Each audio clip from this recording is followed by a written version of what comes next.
I do like to start with local news. I have a lot of folks watching who are locals. I'm talking local to the Central Coast. I say this every show. I'm an independent journalist on the Central Coast of California. I live in Santa Maria, California. It's where I was born and raised. And I was a print journalist for many years, and now I'm taking this thing online. I have my own website, politicalpain.com. And let's talk about this first. Last week, y'all who watched the show already might remember I did some original reporting about the Santa Maria Police Department and how they stationed literal snipers on the roof of the Santa Maria Mall. Santa Maria Police Department placed snipers on mall roof to surveil protests against police violence, okay? There he is with a scoped rifle.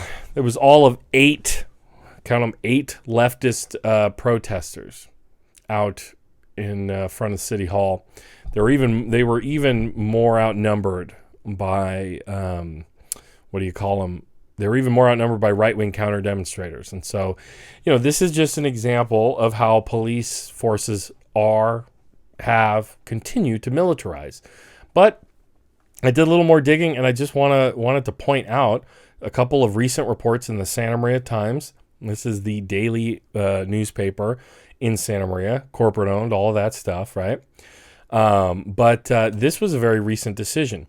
Automatic license plate readers coming to Santa Maria after City Council approves $240,000 request, a budget request. Santa Maria's 3-year contract with Flock Safety includes 31 automatic license plate readers. Maintenance requires software and storage for the images taken by the readers. So, I'm going to read a bit through the story, but it looks like these things are going to be going around town. Some of them on, we have cameras stationed around certain intersections. And, so this is just, automated artificial intelligence police surveillance, people. This is tech surveillance. Yeah, and Brian Silviera in the comments is going sarcastically, I know, good expenditure. $240,000, close to $250,000. So dozens of cameras designated to automatically capture images of vehicle license plates will be installed throughout Santa Maria in the coming months after the City Council approves a $240,000 request by the police department. The City Council voted 4-1 on April 20th in favor of a 3-year contract to acquire 31 automatic license plate readers. Each reader will cost $7,500 plus a $250 implementation fee along with software and maintenance for a total of $240,000, $250. District 3 Councilwoman Gloria Soto cast the dissenting vote, but did not cite a reason. So Gloria Soto is basically our one sole progressive, the one lonely progressive on our city council. I believe she's a registered Democrat, not so with the rest of the council, as you can imagine. So manufactured by Atlanta-based Flock Safety, the readers will be used to help solve and reduce major crimes, including an increasing number of vehicle thefts in Santa Maria. According to Police Chief Mark Schneider, this is our new police chief. So, apparently some businesses use their products. And so within the next 30 to 60 days, they will be used in conjunction with the city's Operation Blue Watch cameras, purchased in 2015. Eventually, the readers will replace the city's 31 crime cameras, including 26 used by the SMPD and at least 5 used by the Recreation and Parks Department. So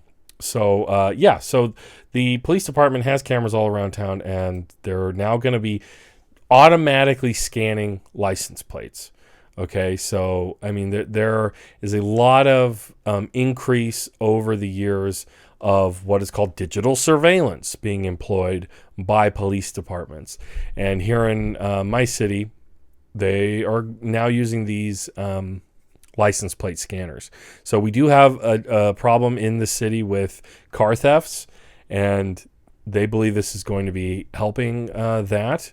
But of course, there is just the idea of privacy issues that, people are going to be driving through these intersections.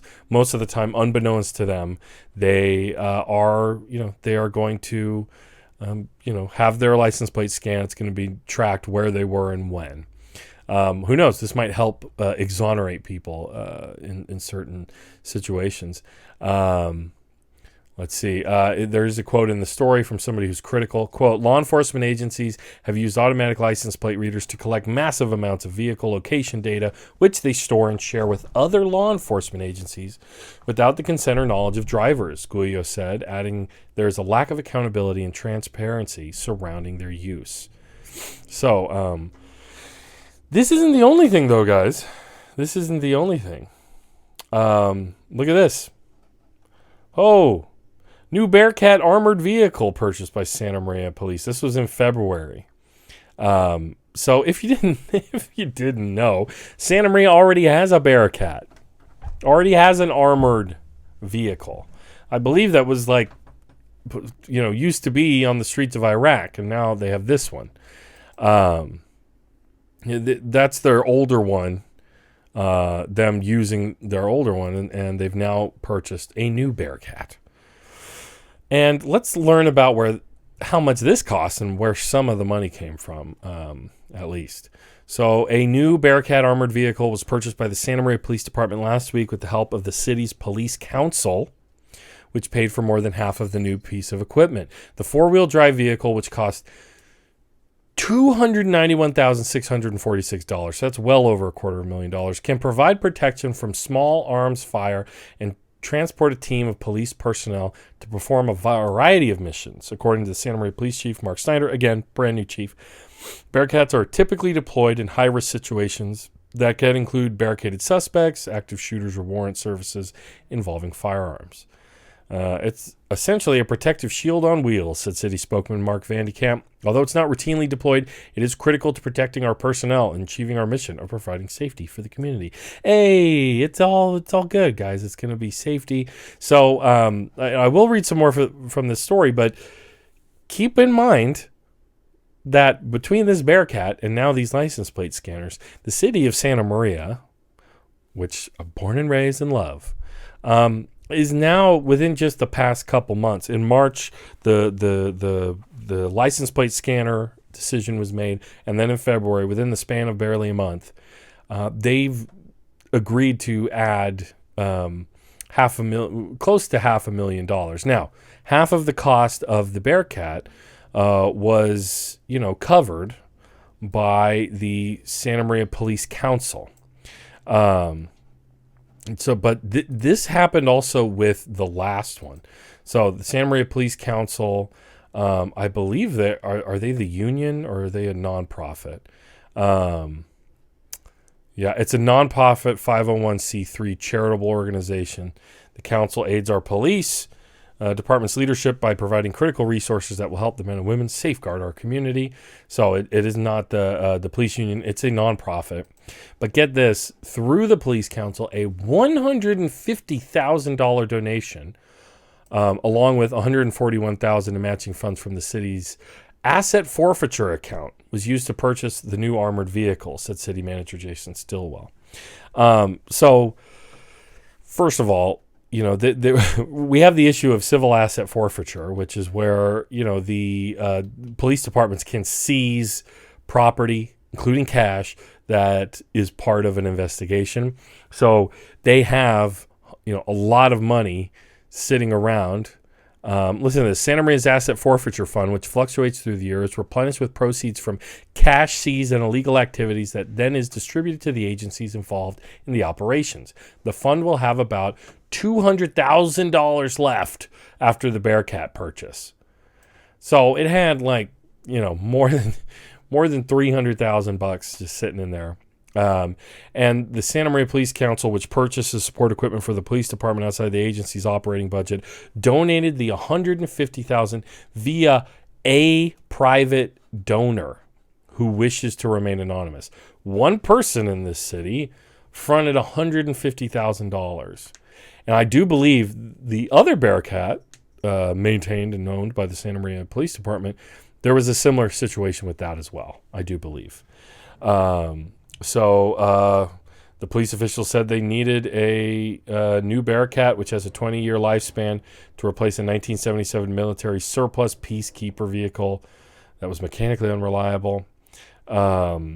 And so council members unanimously approved. Gloria Soto did vote for this.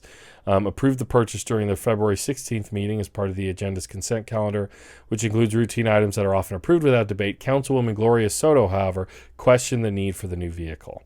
So she did vote for it, but she did, I guess, at least question it. But the license plate reader vote came after that one. So who knows? Maybe she was feeling a little weird about it. But let's see. Got some comments here. Brian Silviera is like, fix the damn roads, do something to help the homeless. Privacy, authoritarianism is what we want, obviously. Sam Malika seems like a really high price considering an entry-level programmer could create that tracking system, and the cameras are cheap. Yeah, well, government contracts, cha-ching. Brian Silviera, effing cops want to be the G.I. Joe's toys they played with when they were kids. Yeah, I've seen stuff like that. Brian Silviera, who the F does our local police think they're going up against that they would need something like that? J. Andrew World, so this is stolen money. I mean, if you want to argue it was a crime or whatever. And this is interesting in the Bearcat story. The Santa Maria Times has the Facebook reactions posted on their website. It got 2 loves and 6 angry faces. So, that's democracy for you. I don't know. That's kind of goofy. I apologize for that. But that is the city of Santa Maria, the Santa Maria Police Department, and the city council making political decisions about where the money goes, folks. That is how this works. Okay. Police are held accountable most directly, police agencies, at least a city municipal police department, by your city council. And I have to say, frankly, I was surprised when I went back and watched the meeting from this Tuesday, May 4th, that nobody commented during public comment about the police snipers on the roof. Not that I think I have the greatest reach possible. But, there were plenty of activists and plenty of lefty folks who, in the area who read my story. And, frankly, guys, the left, progressives, whatever you want to call yourself, whatever different moniker, we need to show up at public meetings. Now, I've always been a journalist, so, I definitely, we have a weird feeling when we're journalists and we report on a community about going to a public meeting and making public comment, right? It's almost like we're not supposed to do that just because, we are reporting on what's going on in the community. Now, I'm a leftist reporter. I make I don't hide my politics. And so that kind of informs my reporting. Nobody else did anything about the fact that there were SWAT snipers on the roof of the Santa Maria Mall a couple weekends ago. But nobody showed up to public comment. We need to show up, folks. You need to bother your find the most local, closest to your representatives in government, and you need to make them aware of what you're concerned about. That's how this works. That's how politics works. It's not fun. It's not sexy, but you got to do it.